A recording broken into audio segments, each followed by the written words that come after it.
الحمد لله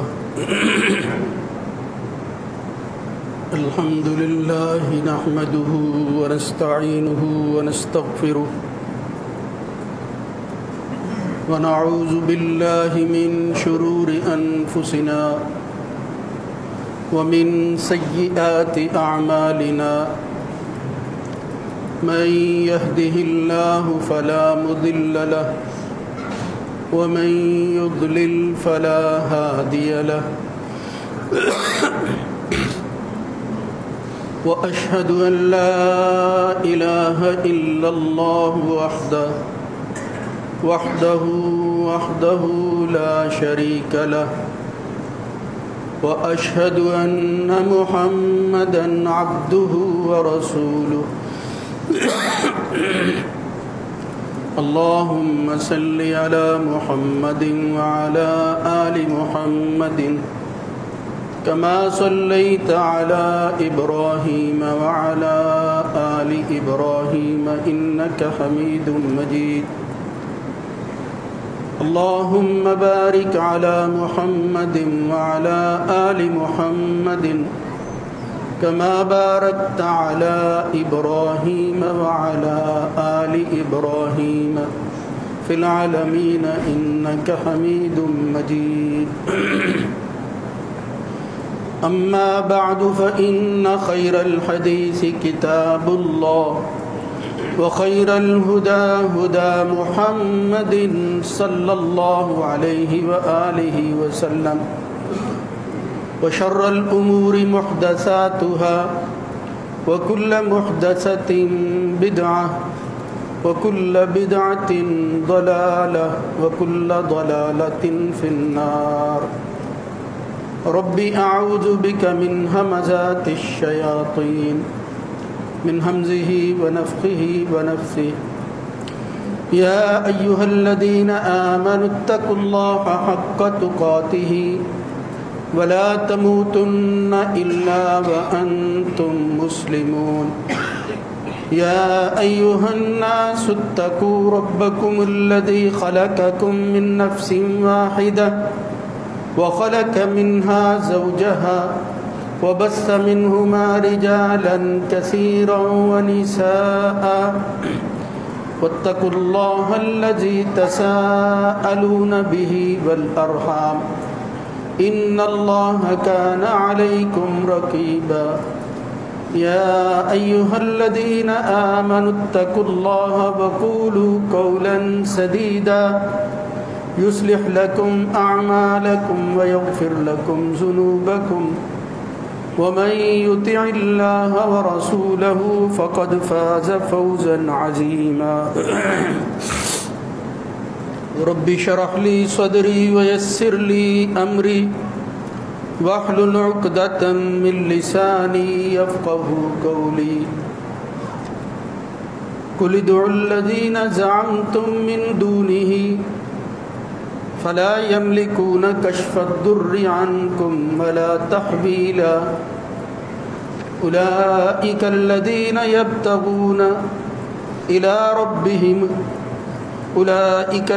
يدعون يبتغون إلى ربهم الوسيلة أيهم أقرب ويرجون رحمته ويخافون عذابه إن عذاب ربك كان محذورا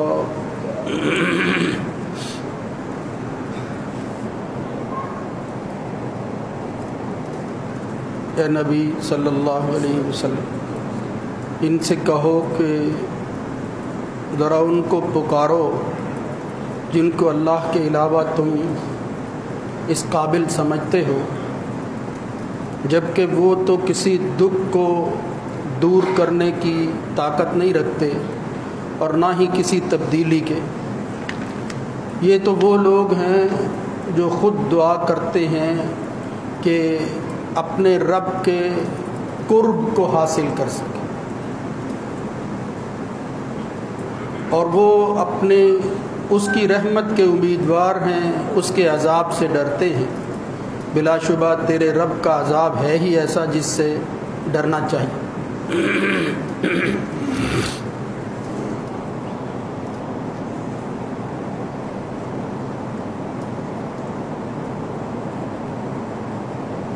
اللہ رب العزت کی حمد و ثنا کے بعد درود و سلام سید الرسل خاتم النبیین جناب محمد الرسول اللہ صلی اللہ علیہ وآلہ وسلم کی ذات گرامی پر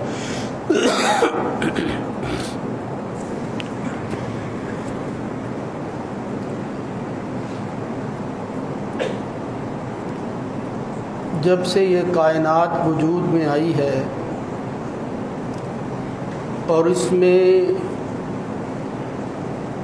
اللہ تعالیٰ نے انسان کو پیدا کیا ہے،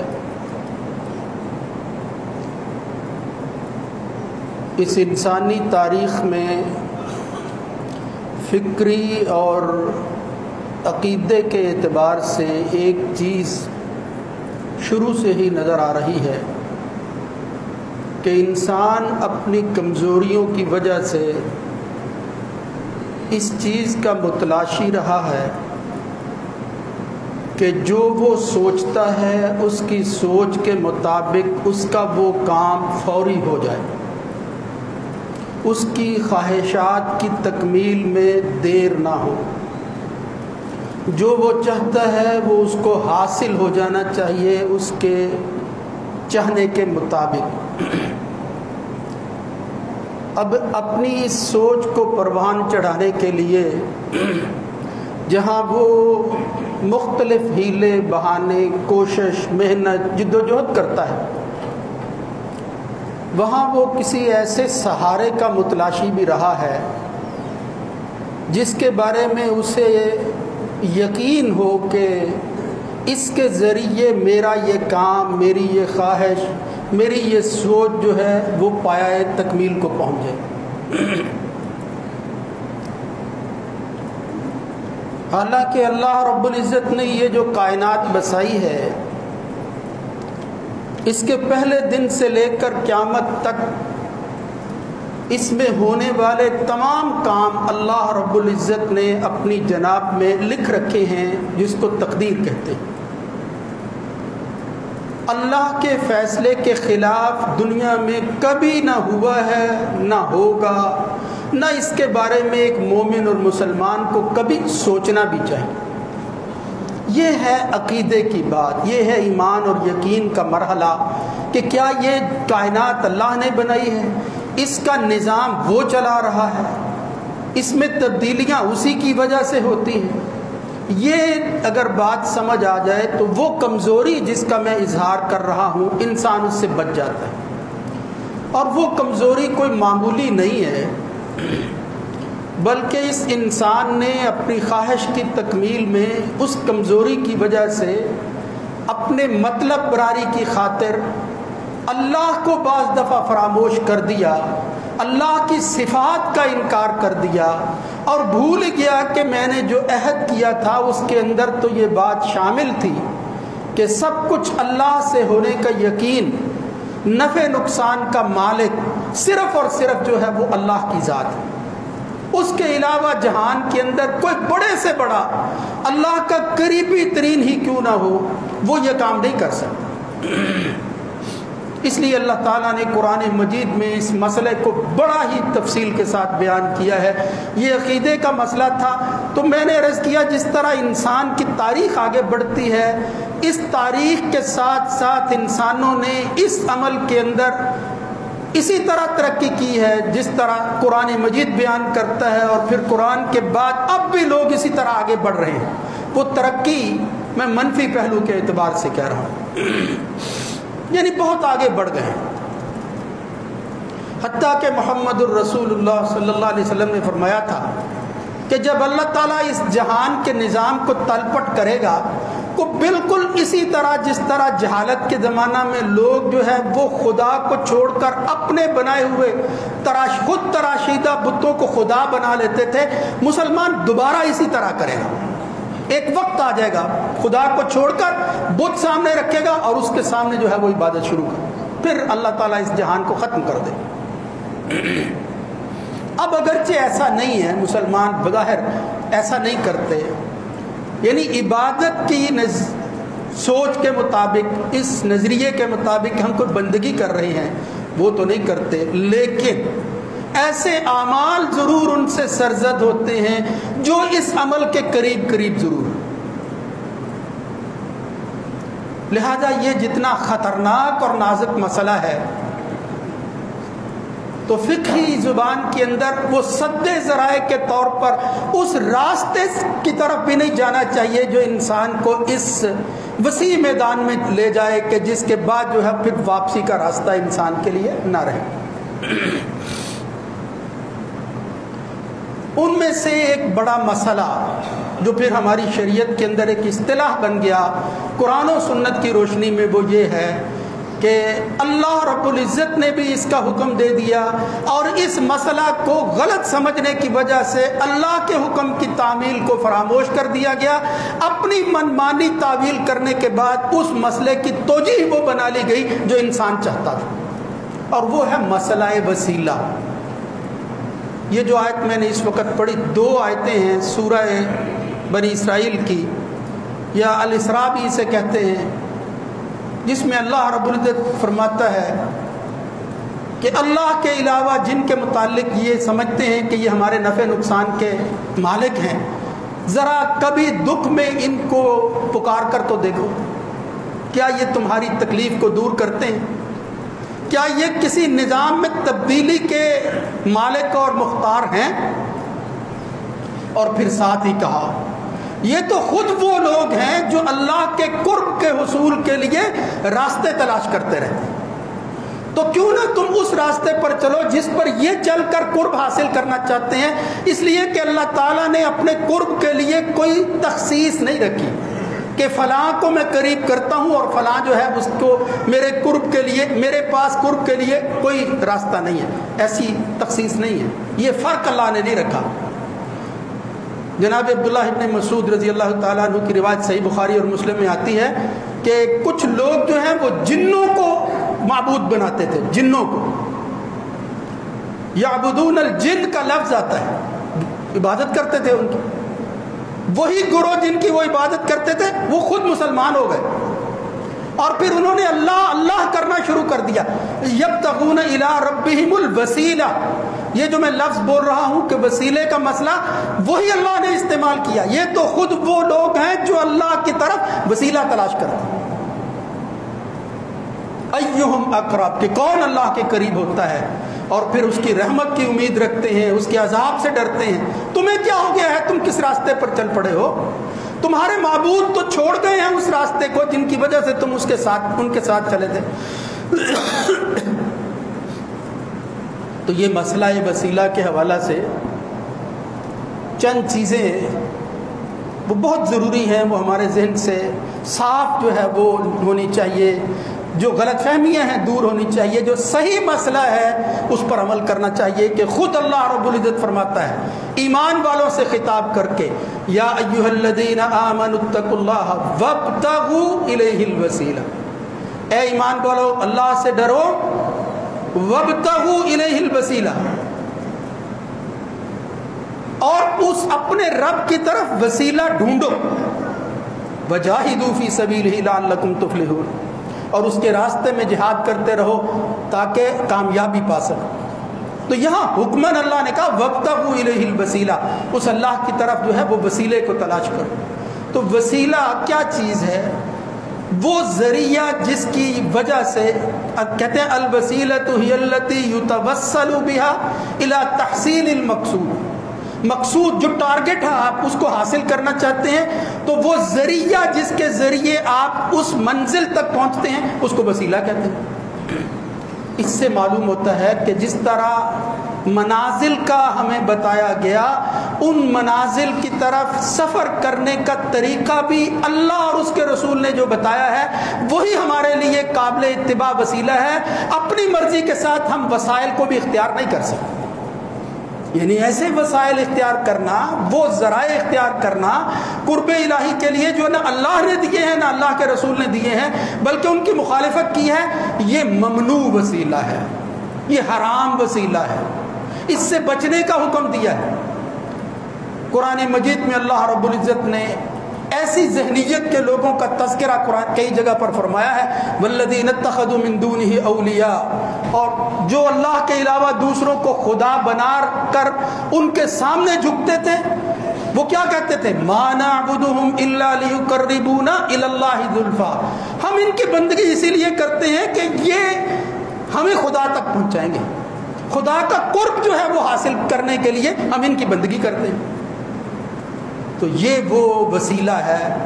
جس کے بارے میں اللہ وَيَعْبُدُونَ مِن دُونِ اللَّهِ مَا لَا يَضُرُّهُمْ وَلَا يَنفَعُهُمْ، اور وہ کہتے کیا ہیں جو اللہ کے علاوہ جو ہے ان کی بندگی کرتے ہیں؟ وَيَقُولُونَ هَؤُلَاءِ شُفَعَاؤُنَا عِندَ اللَّهِ، وہ کہتے ہیں یہ ہمارے سفارشی ہیں، اللہ کے ہاں ہماری بات ان کے ذریعے پہنچتی ہے،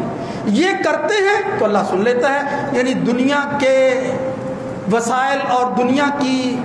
ضروریات کو حل کرنے کے لیے جو آدمی سہارے تلاش کرتا ہے، انسانوں نے جب خدا کو بھی ویسا ہی سمجھ لیا جس طرح مخلوق ہے تو ایسی غلطی میں مبتلا ہو گئے کہ جو حرام وسیلہ تھا اس کو اختیار کر کے بجائے اس کے کہ وہ اللہ کا قرب حاصل کریں، اللہ کے قرب کو حاصل کرنے کی بجائے بعد اور دوری میں اتنے چلے گئے کہ خدا جو ہے وہ ان سے روٹھ گیا، اور یہ بندے جو ہیں آخر کار یہ بھی ان کے کام نہ آ سکے۔ اس لیے میرے بھائیوں، یہ جو اللہ رب العزت نے وسیلے کا حکم دے کر کہا ہے کہ اس کو اختیار کرو، وہ کیا ہے؟ وہ ہے کہ انسان اللہ کے ناموں کے ساتھ اس کے سامنے دعا کرے۔ جائز وسیلوں میں سے ایک وسیلہ نام لے کر وَلِلَّهِ الْأَسْمَاءُ الْحُسْنَى فَادْعُوهُ بِهَا، اللہ تعالیٰ کے نام جو ہیں اس کی ذات کے لائق ہیں، بڑی بے پرواہ ذات ہے، بڑی صفات کا مالک ہے، وہ اس کا نام لے کر کہو یا اللہ تو جو ہے وہ قاضی الحاجات ہے، یا اللہ تو جو ہے وہ رب الارباب ہے، یا اللہ تو غفور الودود ہے، ذو العرش المجید ہے، الاول ہے، الآخر ہے، اور پھر الملک ہے، القدوس ہے، السلام ہے، المؤمن ہے،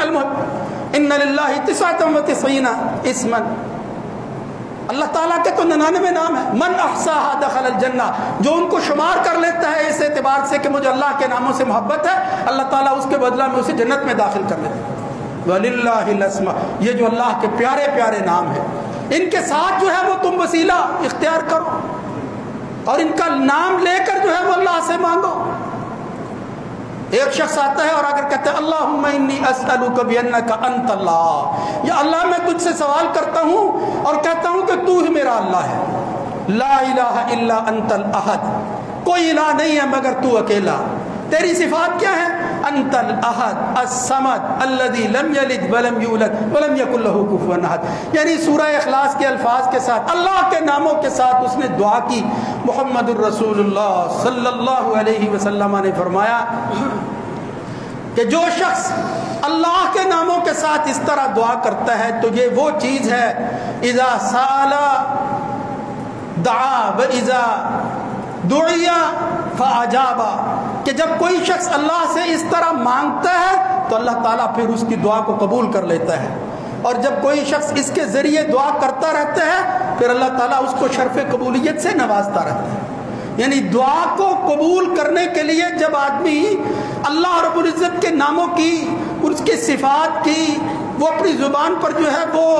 تعریف کرتے ہوئے آگے بڑھتا ہے اور اس کو جاری رکھتا ہے تو اللہ رب العزت اس کے ذریعے اس وسیلے کو قبول کرتے ہوئے پھر اس کی حاجات کو پورا فرماتا ہے اور کہتا ہے تو نے میرے ان خوبصورت ناموں کے ساتھ یہ مانا تو ہے کہ میں ان صفات کا حامل ہوں، لہذا تیری دعا، تیری حاجت جو ہے وہ میں قبول کرتا ہوں۔ محمد الرسول اللہ صلی اللہ علیہ وسلم نے بھی جس طرح فرمایا میں نے عرض کیا، تو قرآن و سنت دونوں بتاتے ہیں کہ ایک ایسا عمل وسیلے کے اندر جس میں اللہ کے ناموں کا واسطہ دیا جائے یہ مشروع وسیلہ ہے، مشروع، ممنوع نہیں، یعنی شریعت کا بتایا ہوا وسیلہ ہے کہ جس کی بنیاد پر بندہ اللہ کا قرب حاصل کرتا ہے۔ اسی طرح اگر کوئی شخص جو ہے وہ اپنے نیک اعمال کو، اپنے ایمان اور عمل صالح کو پیش کرتا ہے، الذین یقولون ربنا اننا آمنا، یا اللہ ہم تجھے مانے ہوئے ہیں، فاغفر لنا ذنوبنا، ہم اس ایمان کی وجہ سے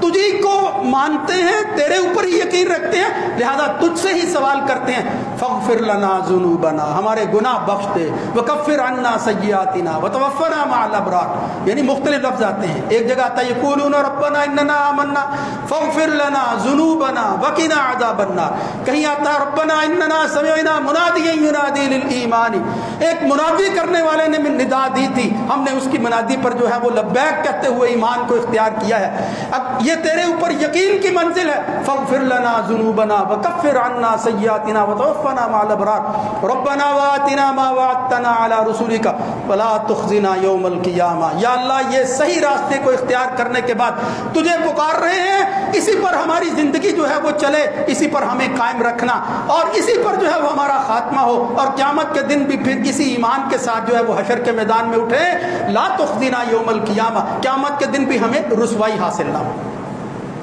انک لا تخلف المیعاد، تو نے یہی وعدہ کیا تھا اور ہم اس وعدے کو نبھا کر تیرے حضور پیش ہو رہے ہیں، ہمیں رسوا نہ کرنا. تو یہ ہے دعا کرنا نیک اعمال کے ذریعے. صحیح بخاری کے اندر ایک روایت آتی ہے، آپ اکثر سنتے رہتے ہیں، 3 آدمی تھے کہ جو غار میں چلے گئے، غار میں بند ہو گئے، یعنی اس طرح کا طوفان آیا جس کی وجہ سے وہ غار میں چلے گئے، اس کا راستہ بند ہو گیا. تینوں نے اپنے اپنے نیک اعمال جو ہیں وہ شمار کیے اور پھر کہا یا اللہ اگر تو سمجھتا ہے کہ ہم نے یہ نیکیاں صرف تیری خاطر کی ہیں اور گناہ سے بچے ہیں تو صرف تیری خاطر بچے ہیں، تو ہمیں اس مصیبت سے جو ہے وہ نجات دے دے. اللہ رب العزت نے ان تینوں کی اس نیکیوں کی اور پھر ان برائی سے بچنے کی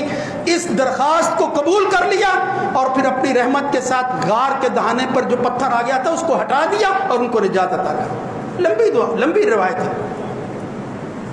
تو اس سے معلوم ہوتا ہے کہ یہ بھی مشروع وسیلہ ہے. یہ ہے وسیلہ جس کو اختیار کرنے کا حکم ہے، ایمان، اعمال صالحہ. اور پھر یہ ہے کہ کوئی زندہ شخص ایمان والا، اللہ کا قرب حاصل کرتے ہوئے قریب ہو جانے والا، اللہ کا ولی، اللہ ہی کو ماننے والا، اللہ اللہ کرنے والا، ذکر و اذکار میں مصروف رہنے والا، قرآن و سنت کو پڑھنے پڑھانے والا، ایسا بندہ جو ہے جب آدمی اس کو دیکھتا ہے تو پھر اس سے کہتا ہے کہ آپ میرے لیے دعا کیجئے. زندہ ہے وہ شخص، مردہ نہیں ہے کہ جس کے ساتھ واسطہ نہیں ہے. جب کوئی شخص اس دنیا سے چلا جاتا ہے اس کے معاملات ختم ہو جاتے ہیں. تو یہ مشروع وسیلے کی ایک شکل یہ ہے کہ انسان زندہ انسانوں سے، اللہ کے بندوں سے دعا کے لیے کہے. اور نبی کریم صلی اللہ علیہ وسلم نے جس طرح فرمایا تھا اگر کوئی شخص کسی کی عدم موجودگی میں دعا کرتا ہے اللہ تعالیٰ اس کے حق میں بھی دعا کو قبول کر لیتا ہے، اور آنے والی تکلیفیں جو اس کی قسمت میں ہیں اس دعا کی وجہ سے اللہ تعالیٰ ان کو بھی اس سے بھی اس کو بچا لیتا ہے، یعنی ان تکلیفوں سے بھی انسان کو بچا لیتا ہے. وہ دکھ اور مصیبتیں جو ہیں وہ ٹل جاتی ہیں. بہت بڑی سعادت کی بات ہے. اس لیے دعا کروانا، نبی کریم صلی اللہ علیہ وسلم کی موجودگی میں اصحاب رسول صلی اللہ علیہ وسلم اللہ کے رسول کے پاس آتے تھے. آپ سے بڑھ کر کون ایسا شخص ہو سکتا ہے، کون ایسی شخصیت ہے کہ ان کی موجودگی میں بندہ کسی اور کے پاس جائے. ایک بندہ بڑی ہی مصیبت کی حالت کے اندر، موسم جو ہے وہ سخت تھا، جمعے کا دن تھا، اللہ کے رسول خطاب کر رہے تھے، تو صحابی کہتے ہیں وہ سامنے دروازے سے داخل ہوا. ایک دروازہ دارالقضاء کے سامنے تھا. نبی کریم صلی اللہ علیہ وسلم جو ہے وہ بالکل اسی طرح کھڑے تھے، یخطب قائما، کھڑے ہو کر جو ہے وہ خطبہ دے رہے تھے. فاستقبل رسول اللہ صلی اللہ علیہ وسلم، وہ اللہ کے رسول کے سامنے کھڑا ہو گیا اور کیا کہنے لگا، یا رسول اللہ ہلاکت الاموال وانقطعت السبل فادعوا اللہ. اللہ کے رسول مال ہلاک ہو گئے ہیں، راستے بند ہو گئے ہیں، مصیبت آ گئی ہے، ہمارے لیے جینا مشکل ہو گیا ہے، اللہ سے دعا کیجئے کہ وہ ہمیں بارش جو ہے وہ عطا فرما دے. رسول اللہ صلی اللہ علیہ وسلم نے جب یہ حالت دیکھی کہ یہ خطبے ہی کے اندر کھڑا ہو گیا ہے، بات کوئی معمولی نہیں ہے، اللہ کے نبی صلی اللہ علیہ وسلم نے، صحابی کہتے ہیں خطبے کے دوران ہی ہاتھ اٹھا لیے، فرفع یدیہ ثم قال اللہم اغثنا اللہم اغثنا اللہم اغثنا. دوسری جگہ تھا اللہم اسقنا اللہم اسقنا، یا اللہ بارش دے دے، یا اللہ بارش دے دے، تیرے بندے اتنی تکلیف میں ہیں کہ آپ میرے سامنے آ کر اس طرح خطبے ہی کے اندر کھڑے ہو رہے ہیں. صحابی عرض کرتے ہیں اللہ کے رسول کی دعا دیکھیں. ابھی اللہ کے نبی صلی اللہ علیہ وسلم نے دعا کی، ہم نے دیکھا اسی وقت سلا پہاڑ کے پیچھے سے ایک بادل کا ٹکڑا اٹھا ہے، چھوٹا سا ٹکڑا ہے، اور وہ وتوسطت السماء، عین آسمان کے درمیان آ گیا، انتشرت پھر پھیلنا شروع ہو گیا، اور پھر اس کے بعد کیا ہوا؟ وہی ٹکڑا جو ہے اللہ رب العزت نے اس کو اس طرح پھیلا دیا، اور اللہ کے نبی کی دعا کو عملی شکل دینے کے لیے بارش کا نزول شروع ہو گیا۔ اسی وقت بارش شروع ہو گئی، حتیٰ کہ وہ صحابی کہتے ہیں کہ اگلے جمعہ تک بارش ہی ہوتی رہی، اتنی بارش ہوئی ہر جگہ جو ہے وہ اللہ تعالیٰ نے وہ قحط ختم کر دیا۔ یہ ہے محمد الرسول اللہ صلی اللہ علیہ وسلم، ان سے بڑی نیک شخصیت جہان میں کوئی نہیں ہے۔ بالکل اسی طرح آپ کسی اور نیک آدمی کے پاس جاتے ہیں، وہ لمبی اگرچہ روایت ہے لیکن دوسرا حصہ بھی اگر سن لیں، انسان ہے پھر اپنی کمزوری کے لیے کیا کرے؟ پہلے یہ دعا کروانے کے لیے آیا کہ اللہ سے کہو کہ بارش نازل کر دے، پھر جب اگلا ہفتہ آیا تو وہ شخص جو ہے، پتہ نہیں وہ صحابی کہتے ہیں وہ شخص تھا، مجھے یہ تو یاد نہیں ہے یا کوئی اور شخص تھا، پھر وہ آ کر کھڑا ہو گیا اور اس نے کہا یا رسول اللہ ہلاکت الاموال وانقطعت السبل، اب معاملہ دوسری طرف بڑھ گیا ہے، مال پھر برباد ہو گیا ہے اور پھر راستے پھر بند ہو گئے ہیں، اللہ سے کہو بارش کو جو ہے وہ تھام لے۔ صحابی کہتے ہیں فاقلعت، اللہ کے نبی صلی اللہ علیہ وسلم نے دوبارہ ہاتھ اٹھائے اور پھر یہ کہا اللہم حوالینا ولا علینا، یا اللہ اب ہمیں اس کی ضرورت نہیں ہے۔ ہمیں بھی یہ دعا کرنی چاہیے جب کبھی ضرورت نہ ہو اور پھر بارشیں زیادہ ہو جائے تو پھر آدمی کہے اللہم حوالینا ولا علینا، اللہم علی الاقام والزراب وبطون الاودیۃ ومنابت الشجر، یا اللہ اس بارش کو جو ہے وہ پہاڑوں پر لے جا، وہ بطون وادیہ میں لے جا، یا اللہ وہ جہاں پہاڑ جو ہیں ان کے ساتھ ساتھ درخت اور باغات ہیں یہ بارش ادھر لے جا، ان بستیوں سے دور لے جا۔ رسول اللہ صلی اللہ علیہ وسلم نے دوبارہ دعا کی، ایک جمعہ پہلے دعا بارش کے لیے تھی، دوسرے جمعہ میں دعا کی نبی کریم صلی اللہ علیہ وسلم نے، یا اللہ اس بارش کو جو ہے وہ لے جا۔ صحابی کہتے ہیں حضور نے دعا ختم کی، جب ہم باہر نکلے پہلے تو بارش ہو رہی تھی اور پھر دعا کے بعد صورتحال یہ تھی کہ سخت قسم کی دھوپ نکل آئی اور ہم دھوپ میں چلتے ہوئے اپنے گھروں میں گئے۔ یہ ہے نیک آدمی سے دعا کروانا، ثابت شدہ وسیلہ ہے، یہی طریقہ ہے اس وسیلے اور قرب کو حاصل کرنے کا۔ محمد الرسول اللہ صلی اللہ علیہ وسلم کے بعد اہل علم، اصحاب نے، ائمہ نے، ایمان والوں نے اسی طریقے کو اختیار کیا ہے۔ اگرچہ مسائل شبہات کے اعتبار سے مسئلہ وسیلہ میں بہت زیادہ ہے، لیکن ایک حدیث جس کو عام طور پر لوگ جو ہے وہ پیش کرتے ہیں اور غلط فہمی جو ہے وہ ان کو پیدا ہوتی ہے، وہ کیا ہے؟ وہ کہتے ہیں کہ جناب عمر رضی اللہ تعالیٰ عنہ کا زمانہ تھا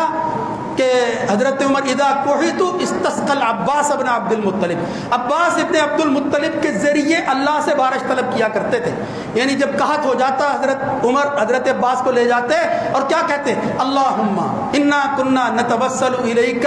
بنبیک ونتوسل علیک بعم نبیک،